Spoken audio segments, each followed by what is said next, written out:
अस्तित्वाचा प्रश्न. दुष्काळ सगळं वाईट आहे रे. दुष्काळ कसा फटकन पडायला हवा. तो हळूहळू पडतो ना, मला विश्वासच बसत नाही त्याच्या. कॉलेजात असताना एक कविता लिहिली होती, तुम्हाला ऐकवतो. माये तुझ्या कामातून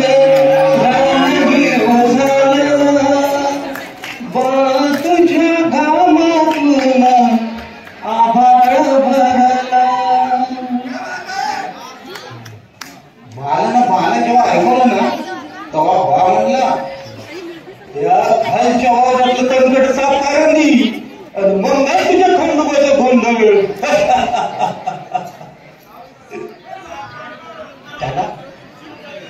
त्याला वाऱ्याचा स्वभाव कळायचा, त्याला ढेकणांचा स्पर्श करायचा, त्याला ढगांचा रागरंग कळायचा, त्याला मायेचा बोल कळायचा, त्याला मातीचा गंध कळायचा.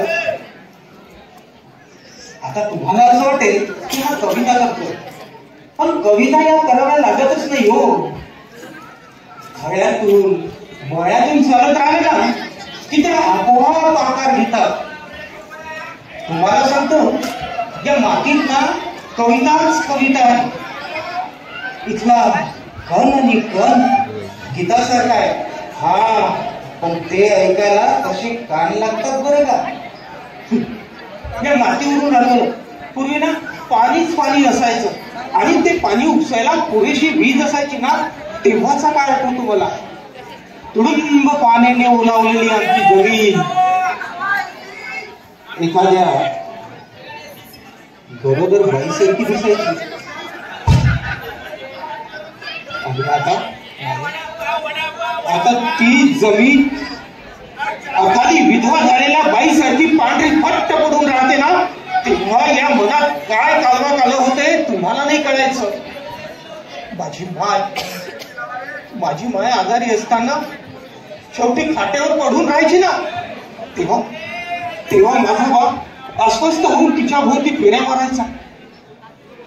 तुम्हाला सांगतो, माझी माय पहाटेच मला जेव्हा सोडून गेली ना, तेव्हा माझा बाप हळूच माझ्या जवळ आला आणि म्हणला, शंकर्या उठ, संपलं रे सारं. ए बा, काय झालं बा?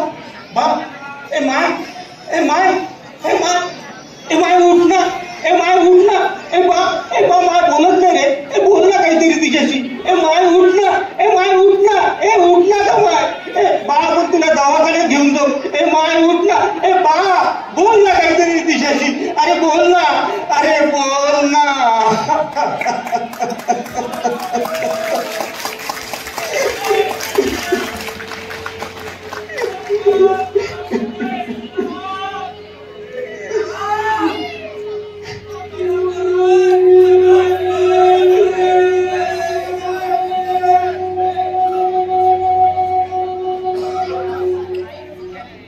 तो रडलाच नाही.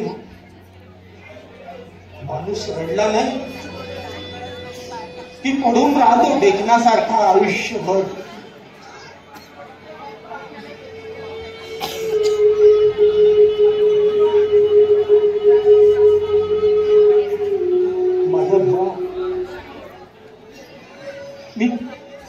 मी ज्या बांधावर बसलोय ना, त्याच्या डाव्या बाजूला भलं मोठं झाड आहे चिचेचं. भर दुपारी त्या झाडाच्या सावलीत खाट टाकून झोपायला मला फार आवडायचं.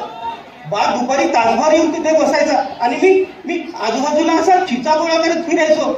त्या झाडाला ना एक लांब लचक फांदी होती. ती फांदी मला फार आवडायची. लहानपणी त्या फांदीवर बसून घोडाघोड्या खेळायचो मी.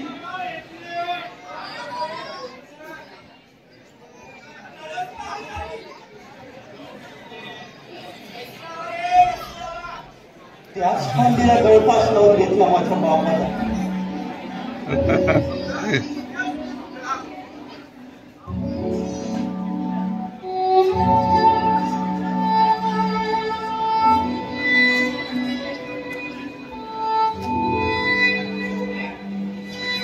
झाली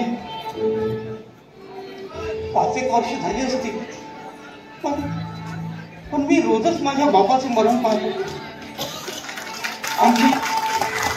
आमच्या कांद्याला जरासा काय भाव आला की लगेच पेपरात बातमी छापून येते. कांद्यानं आणलं सर्वसामान्याच्या डोळ्यातून पाणी. तेव्हा मी माझ्या बापाचं मरण पाहतो. मोठमोठ्याल्या मॉलमधून खरेदी करणारे आलिशान गाडीतून उतरून रस्त्याच्या कडेला बसलेला भाजीवाल्याला विचारतात ना, अहो 10ची जुडी 5 ना देता का?